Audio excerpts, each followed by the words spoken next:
Hello students, a warm greetings to all.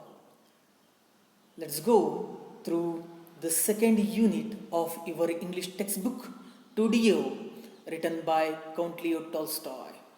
Before making our way onto the main script of this short story 2DO, we need to make a move onto the biography of the short story writer Count Leo Tolstoy.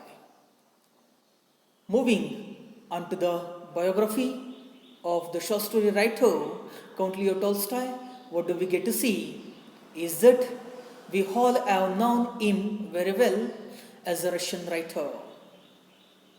His living period was around 1828 to 1910, which means he came into existence in the year of 1828 and ended up living in 1910. Leo Tolstoy was popular or known for all sorts or kinds of writing that he ever produced, especially the spiritual ones. His main intention in his writing was only to bring out the sarcasm or an irony. It is absurd that the vein of sarcasm or an irony runs throughout the story of 2DO. The story 2DO is in the form of a parody of one of the modern systems of governance. It ridicules or satirizes the ways of punishing criminals in its territory and dispensing justice in modern states. The story is narrated in a matter of fact tone, but with an undercurrent of sarcasm. Leo Tolstoy satirizes the thirst for power only exercised by the man of upper class in a society and how it affects in a society is best portrayed in the present context of this studio. In addition to that, it also raises a number of serious questions on capital punishment. It may be important as Tolstoy suggests his readers that the king of Monaco is unable to govern on his own, taking his own decisions, and is completely relying on others to govern the principality of Monaco.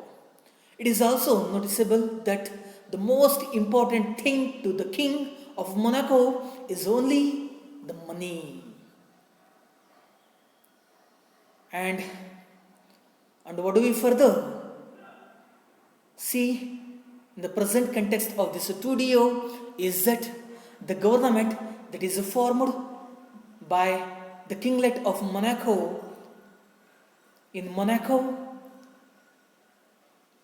the government that we see, the rules and regulations that are established are made by the government of that Monaco and its inefficiency to follow or all these things clearly brought out in this unit 2DO. Tolstoy also talks about the loopholes and the negative qualities that are present in the judiciary system. Even in the present modern world, the inefficiency of the judiciary system is seen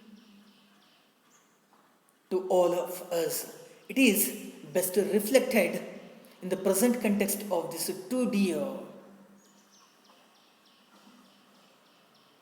The unit 2DO, which tells us with a lot of humor how the government of Monaco is not able to stick onto a particular punishment that is given to a criminal. One major thing that we must understand is that what does the word dear mean? We all need to take our view or look at the title of this short story, To Dear. We need to take a look at the word dear. After having noticed this word dear, what comes into our mind is that what does dear mean? The word dear has two layers of meaning in it. The first one is that the dear ones, the most lovable, or the loving one. On the other hand, we have a second layer of meaning that is associated with this unit too dear, that is too expensive or too costly. When the story gets going, you people will come to know how the word dear gets the meaning of very costly or too expensive. I'm not talking about the word T double O. It's all about T double O, too expensive. Let us go through the main context of this short story, To Dear. The story To Dear that begins with the physical description of the kingdom of Monaco. Here, the whole short story is set in the place of Monaco kingdom. Everything that takes place only in the kingdom of Monaco.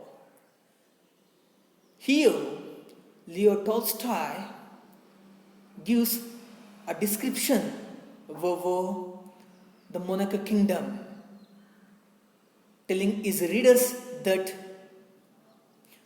Monaco kingdom is located near the borders of France and Italy. The very first line, when we make a move onto the story, we come to know that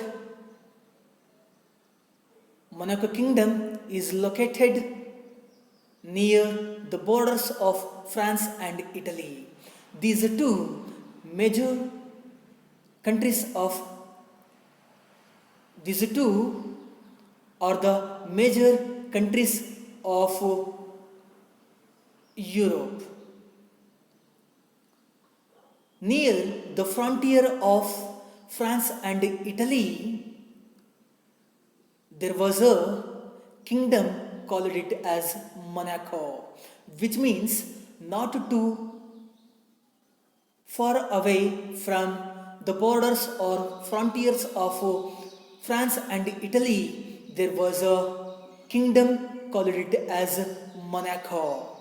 On the other hand, we are revealed by Tolstoy that on the shore of the Mediterranean Sea, nearby the countries of France and Italy, there was a Mediterranean Sea found. On the shore of it, this Monaco kingdom was situated. There lies a tiny little kingdom called it Monaco. A tiny little. These are the two words used by Leo Tolstoy to describe the kingdom Monaco here. After having seen these two words, tiny, little, we will certainly come to know that how much toy kingdom this Monaco kingdom was. That much of a toy kingdom it was. This is how we are introduced about Monaco kingdom. Many small country town can boast more inhabitants than this kingdom. Here it is made clear to all of the readers of this short story to dear that many small country which are around the dynasty or kingdom of Monaco can boast more inhabitants than this kingdom. The meaning that is associated with these inhabitants is that the residents, the people, one who live in a particular place is called inhabitants. In a word, in a term, it can be called as residents. Many a small country which are around this Monaco kingdom can boast more inhabitants. Even the small country. Here is a comparison has been made with the kingdom of Monaco having many small countries. These many small countries can boast more inhabitants. Those small countries have had a more inhabitants or residents in them compared to this toy Monaco kingdom. For there are only about 7,000 of them all told. By these statements, we the readers can come to know that how much this Monaco kingdom was a toy one, was a little one. After coming to know that there are only about 7,000 people ever lived in it, so that a comparison is made in between this toy kingdom of Monaco among the small countries around it. After having more inhabitants in the small countries, it is made clear to all of us that this toy kingdom has had only 7,000 of population in it. It is told to the readers of this lesson that only a 7,000 of population ever lived in it. Let us make a move on to the next slide here. If the available land in kingdom were divided, there wouldn't be an acre for each inhabitant.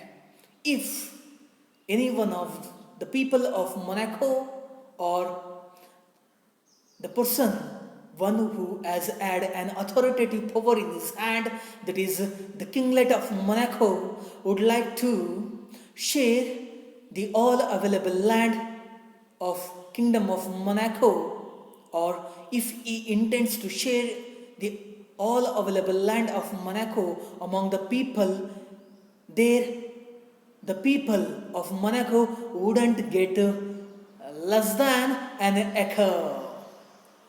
And so we can come to know that not only the population of Monaco is less, along with that, even the land mass, even the property, or even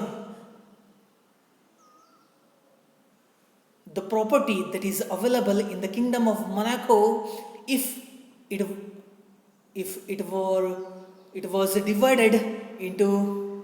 was divided among the people of Monaco, the people wouldn't get less than, would get less than an acre.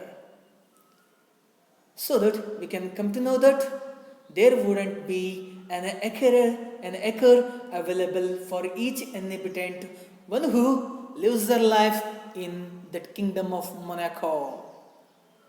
But in this toy kingdom, there is a real kinglet.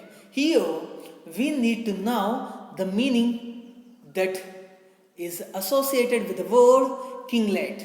You people might have heard many times the word of king. And I think that this might be a new one to hear this kinglet. And here, after having seen this word kinglet, what do we see is that a king of a small country, a king, one who administers, one who reigns a small country is called a kinglet. In another sense, we can also call it as a person, one who takes control of everything in a territory which is very small in its scope or wide range of scope in its territory is called a kinglet. Only to make you people to understand the word of kinglet, I would like to let you people to know that a king of a small territory or country like Monaco is called a kinglet. In the present kingdom of Monaco, though it was a toy kingdom, it has had a real kinglet, one who administers the kingdom's people, the kingdom's territory as well, the kingdom's domain as well. In this toy kingdom, there is a real kinglet. As I told you people earlier, he is a king, one who administers a small territory, and he has a palace. Though the kingdom of Monaco has had a small area of land and has had a small number of people, about 7,000, the kinglet has a small palace to live in. As elsewhere around this kingdom of Monaco, the kinglet of Monaco has had a palace to live in. It is a place where the kinglet lives his life in, which gives him a shelter. And he has a courtiers as well, which means courtiers in a which means an attendant. An attendant in a court is called a courtiers. He has had a courtiers in his court and ministers as well. To give him suggestions, he has appointed many ministers in his court, in his palace, and a bishop. Bishop is a priest in a high-ranked priest in a church is called a bishop. And generals is an officer holding a high rank in an army is called generals, and he has had an army too. Not only he has palace, courtiers, ministers, bishops and generals, he has had an army, though the kingdom of Monaco has only a narrow territory, a narrow domain. And this is how we are introduced the description, we are introduced about the Kingdom of Monaco. Let us make a move on to the next slide, and here we the readers of this 2DO are introduced about the Kingdom of Monaco and the King of Monaco, how he imposes some taxes in his kingdom and how he administers or runs his kingdom is described in this present paragraph. And here we are told to know by Leo Tolstoy that it is not a large army. In the previous paragraph, we have got to know that there is an army. And further, here we get to see that the army that we get to know earlier is not a larger one. It comprises of only 60 men in all.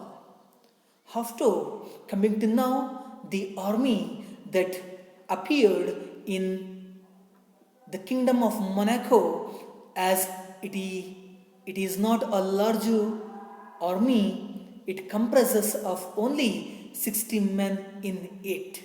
Only 60 men are there in the army, but still it is called as an army. The numbers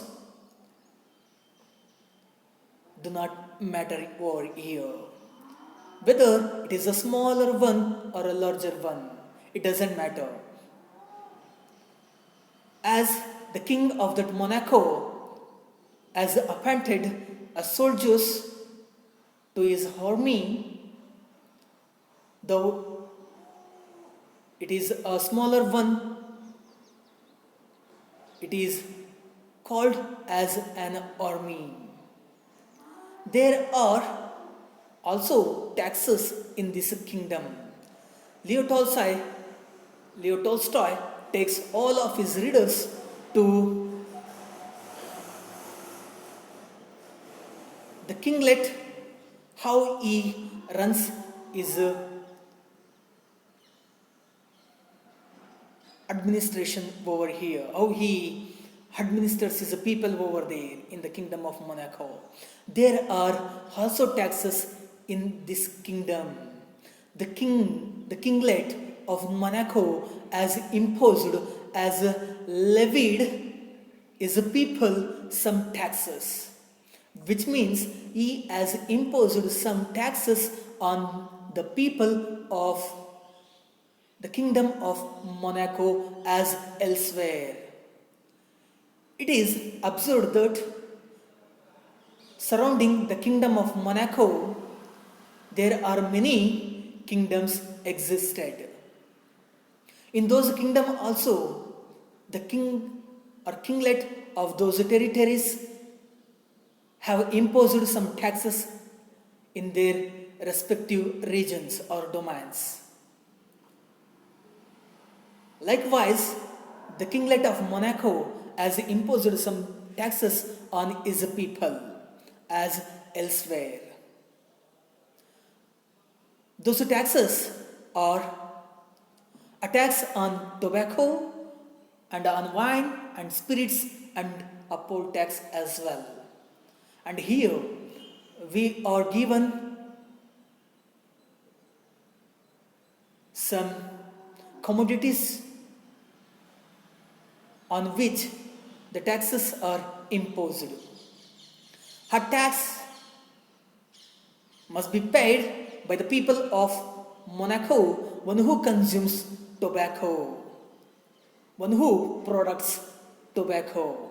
A tax is imposed on tobacco, which means one who consumes, as I told you people earlier, one who consumes the tobacco must pay a tax to the kinglet of Monaco, which means tobacco is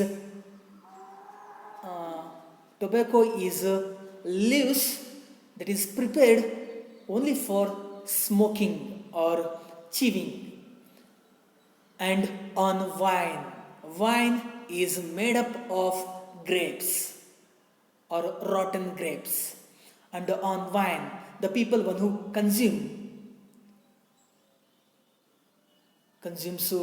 wine must pay tax to the kinglet of Monaco and spirits as well, which means alcohol. The people of Monaco must pay tax after using these spirits, and a poll tax as well. Poll tax, you need to know, poll tax is a kind or sort of tax must be paid by every individual of the kingdom of Monaco. Each person, one who lives their life in the kingdom of Monaco, has to pay this poll tax. Everyone has to pay. Each individual has to pay this poll tax. So you need to understand that it is an individual tax, whereas the former three taxes are imposed on the commodities like tobacco, wine and spirits. But though the people there drink and smoke as people do in other countries. And here we notice that the people, one who live their life in the kingdom of Monaco, they have cultivated the habit of having drink and smoke as well, as other people do in other countries. The people, one who live their life, one who start living their life in the domain of kingdom of Monaco, start consuming alcohol, and they used to smoke as well, as other people do these bad habits in other countries. And it is observed that and other country people has carried out these habits in their kingdom. Likewise, the people of kingdom of Monaco have cultivated this habit of consuming drink and smoke. There are so few of them that the prince would have been hard put to it to feed his courteous and official and to keep himself, if he hadn't found a new and a special source of revenue. It is seen by the readers of this story of two deer that the kinglet of Monaco has found very difficult to run or administer his kingdom. Why? Because is that the revenue or the tax that he has got from the drink or spirits and tobacco is very less. It is very sufficient to run his kingdom. So he finds it very hard or difficult to feed his courtiers. And here what we see is that there are so few of them that the prince would have been very hard put to it to feed his courtiers. And I told you people earlier that the courtiers are the part of his court. As the courtiers are the part of his court, he has to look over them. He has to feed them. He has to take the responsibility upon his shoulder to give them a protection. So, the prince or kinglet of Monaco would have been very hard. It would have been very hard or difficult for him to put it to feed his courtiers.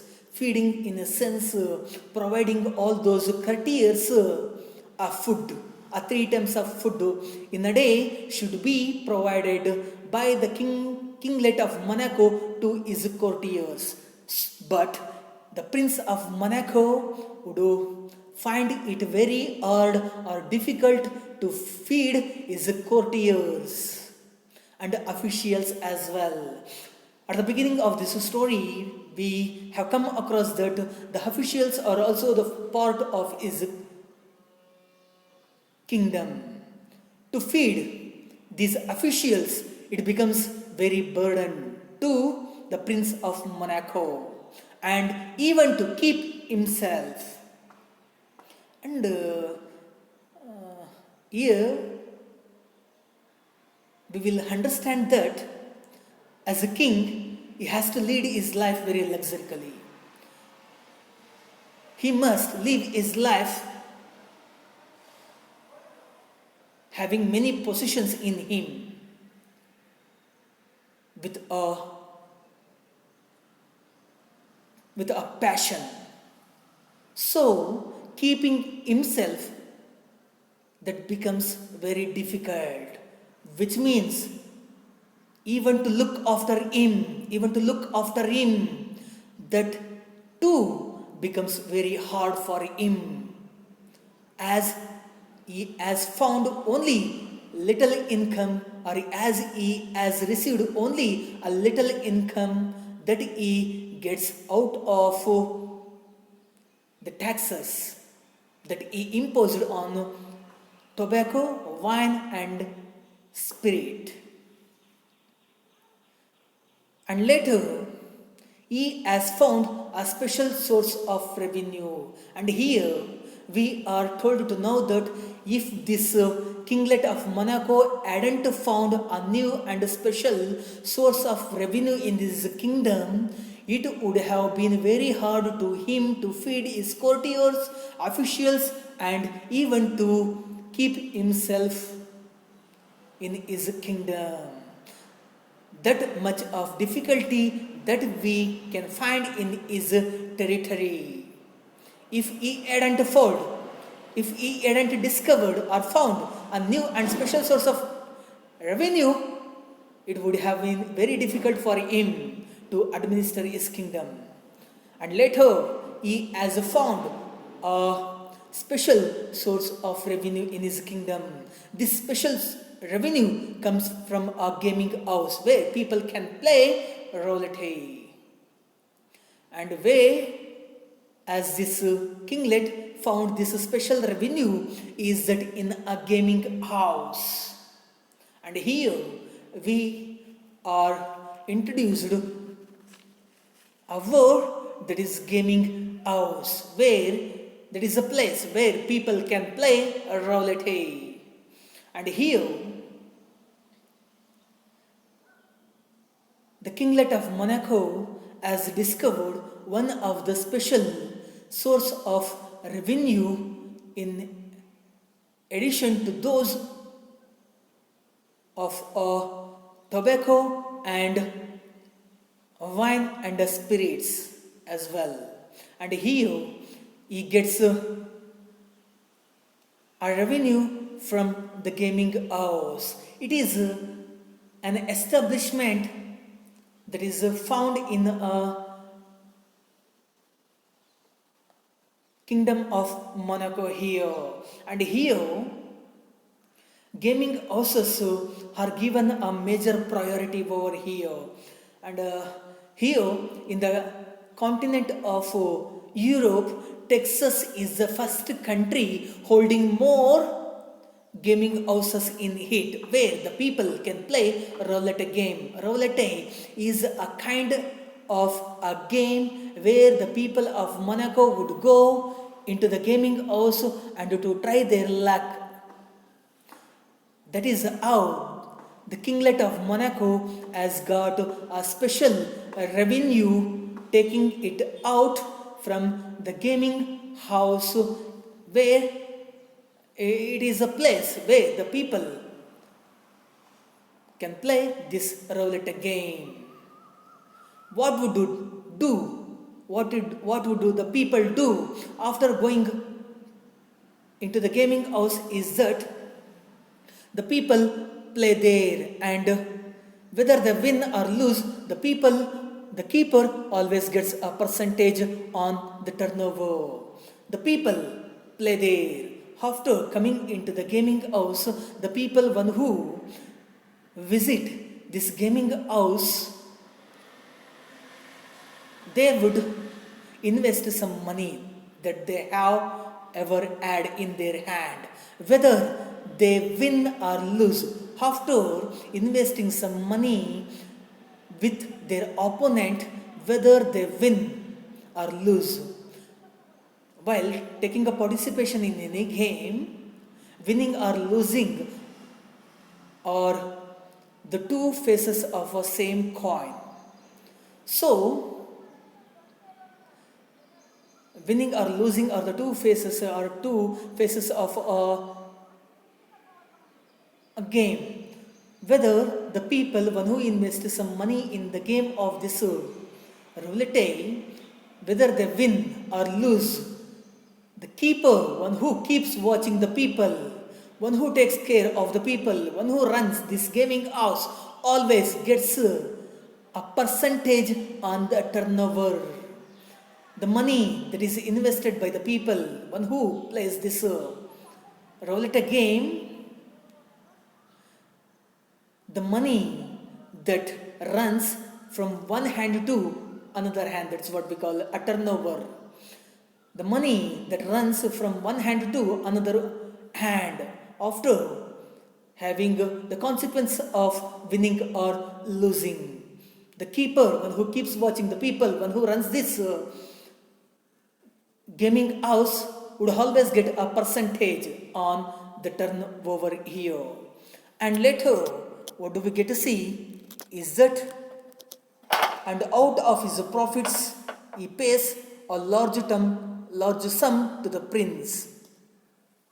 After getting a percentage out of the gaming house, the keeper, one who keep watching the people, one who play this roulette game inside the gaming house, he has to pay a large sum to the Prince of Monaco. This is how the Kinglet of Monaco has got is a special source of revenue. This is how he has found a special source of revenue out of gaming house. The keeper has to provide the Kingdom of Monaco with a large sum of amount on the turnover. And this is what we see in this present paragraph over here. And the reason he pays so much is that it is the only such gambling establishment left in Europe.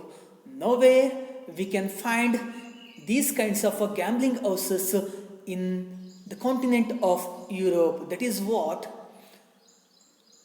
Leo Tolstoy tells his readers over here. The reason why the keeper pays so much of or large sum of money to the kinglet of Monaco is that there is a reason left behind. That is, it is the only such gambling house that is left in the entire Europe. And here we come to know that the gaming houses where the people of Monaco and surrounding places play the roulette game is the only gambling house or gaming house that is left in the entire Europe. Nowhere we can find this kind of gaming houses throughout or across the Europe continent. Some of the little German sovereigns used to keep these kinds of gaming houses of the same kind. Earlier, before this movement, what we get to see is that some of the little German sovereigns, like a kingdom of Monaco, the little German sovereigns, which means a king or a queen, German king or queen, a little kingdoms, king or queen used to keep or hold gaming houses of the same kind as we see the gaming houses in this kingdom of Monaco. The German kings or queens kept gaming houses of the same kind as the gaming houses are seen in the kingdom of Monaco. It has happened a few years ago, actually, but at this time when we are going through on this present line, we can't find any gaming houses that are left in the Europe. But this happened a few years ago when the German king or queens kept these kinds of gaming houses in their domains. As the same as that of kingdom of Monaco. But some years ago they were forbidden to do so. And here, as I told you people earlier, it happened a few years ago. And here Tolstoy gives us to know when did it happen. Some years ago they were forbidden to do so, which means, and the German kings or queens were forbidden in a sense they were not allowed. The kings or queens of German were not allowed to continue the gaming houses. Later we will come to know in the following lines why the kings or queens of German are not allowed to run the gaming houses. And here certainly or obviously a few years ago the kings or queens of German were not allowed or permitted to run the gaming houses in their domains. The reason is given over here why they were not given the permission to run their gaming houses. The reason they were stopped was because the gaming houses did so much harm to them. It did a great deal of harm. There was a reason left behind it why the German sovereigns were not allowed to run these gaming houses. That is, gaming houses were stopped. The gaming houses were not permitted to run them. The reason that is left behind is that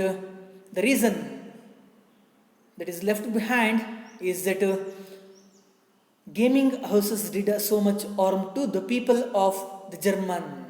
The people one who lived their life very peacefully in the domain of German were in trouble after having these gaming houses in their domains.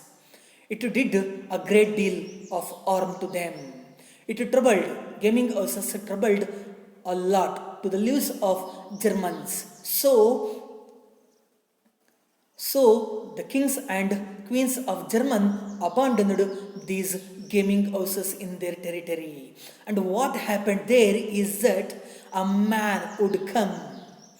As I told people earlier, after establishing those gaming houses, the people would come into the gaming houses to try their luck by investing their money.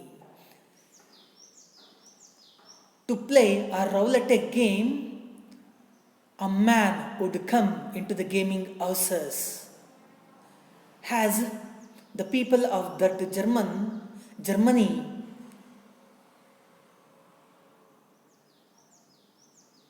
they would come into these gaming houses only to try their luck by investing the money that they have ever had in their hand. After coming into the gaming house, they put their money against their opponent. Then he would risk all the money he had in his hand. And what he did is that he would risk his life. He put his life in a risk by investing his money that he had in his hand. All the money that he had in his hand was put in front of his opponent as an investment. Then he would even risk the money that didn't belong to him. After losing the money that he had in his hand, what he did further is that he would even risk the money that it didn't belong to him. And later, after losing the money, in a frustration, in a sadness, or in a despair, he would stretch his hand in front of the other people to give him a money in the form of an interest, which means he would stretch out his hand for loan. He takes out money for loan here. He would risk that money too, even it didn't belong to him, as he borrowed it from another person in the gaming houses. And later he would lose that too. Not only he had lost the money that he had on his own, after borrowing money from another person in the gaming houses, he would lose that too. He would lose that too. And then in a despair, he would be in a despair after losing all the money.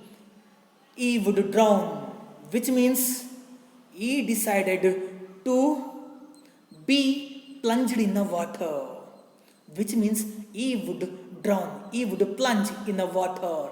He would commit a suicide himself after losing the money that he had, that he borrowed from another people in a gaming houses after getting disappointed, or shoot himself after deciding himself to lose his life in a despair.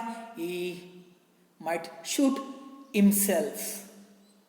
So the Germans forbade their rulers to make money in this way. So the people of Germany prohibited their rulers, that is the kings and queens, to make money or earn money in this bad way. The people considered that it is one of the bad way of earning.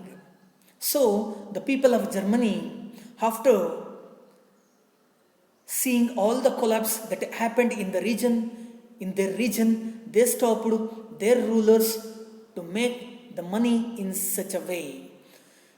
But there was no one to stop this Prince of Monaco. And here is a fact that there was no one to stop or abandon this Prince of Monaco. No one came forward to stop this Kinglet of Monaco, to prevent him in running this gaming house. And he remained with a monopoly of the business. And how did he stay in the kingdom of Monaco is that he stayed with a monopoly, which means he took control of everything in running this gaming houses. That's what we call monopoly. He controls everything that is associated with this business over here. And here, let us make a move onto the another slide over here. So now everyone who wants to gamble goes to Monaco. The people of Kingdom of Monaco, one who want to play, a gamble, one who want to play a roulette game goes to Monaco. Everybody, every individual of Kingdom of Monaco, one who wants to play this roulette game goes to Monaco to try their luck by investing their money all they have had in their hand. Whether they win or lose, the Prince of Monaco gains by it. As we have seen earlier in the previous paragraph, whether the people or participants win or lose, that doesn't matter to the Prince of Monaco. But as a result of the gaming houses, the prince always gains a percentage on the turnover by the keeper of the gaming house.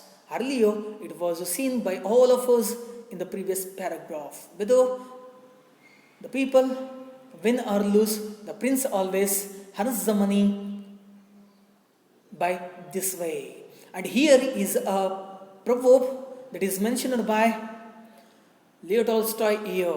You can't earn stone palaces by honest labor. And here, after having seen this statement by Leo Tolstoy, we will come to know that if a man earn money by putting his all efforts or by investing his honesty, he even can't build a stone palace or home. He even can't build a stone home, a home that is built using the stone.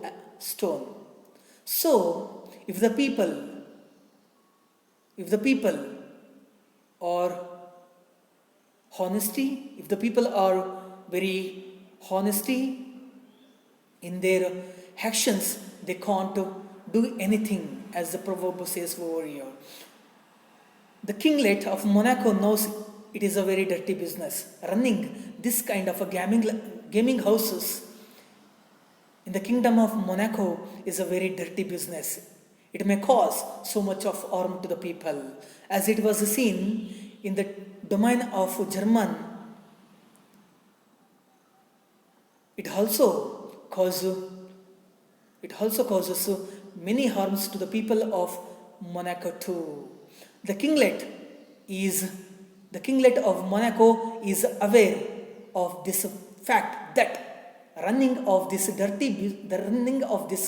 gaming house in the Kingdom of Monaco is a dirty one. It is a bad one. But what is it to do? What is it to do? He can't do anything. He must find some ways to run his Monaco kingdom. And here is a question that rises here: what is it to do? He has to live. And here we can find an answer over here for the question: what is it to do? What can he do? Having no money in his hand, having insufficient money, after having taxes from tobacco, wine and spirits. So he must find himself in a position where he can put some or impose taxes on the another commodities, and later after having no commodity, he has found a special source in the form of a gaming house. So he has to live like any other king as elsewhere. He has to live his life like a royal king with a passion, and to draw a revenue from a drink and tobacco is also not a nice thing. He also comes to know that drawing a revenue from the drink, that is a wine and tobacco, is also a nice thing. He is of the aware of the fact that taking a revenue from the drink and tobacco is not the good one. Though he is aware of all these things, He can't do anything. He has to live his life like a royal king as elsewhere. So he lives his life like any other king surrounding his Monaco kingdom. He has to live his life like any other king and reigns or administers like other kings. He has to administer his kingdom of Monaco and rakes in the money, which means, and he has to, as I told you people earlier, he has to live his life like any other king, and here he needs to gain some money in his kingdom to be a king like any other king in his surrounding kingdoms and holds his court with all the ceremony of a real king. As the real king holds a ceremony, a much needed ceremony, he, the kinglet of Monaco, needs to have that much of a ceremony in his kingdom. He wants to live like any other king so that he finds a special source of revenue in the form of gaming houses, though it is a dirty one. Having aware of all these things, he can't do anything except accepting a revenue out of these gaming houses. Why? Because is that he has to live his life, he has to reign, he has to rakes in the money, he has he has to hold his court of justice and his palace with all the ceremony, being a king like any other surrounding his Monaco kingdom. This is what we get to see over here. Let us make a stop over here. The rest part of this story will be dealt in the very next class. Thank you. Thank you all for listening to me all through the way.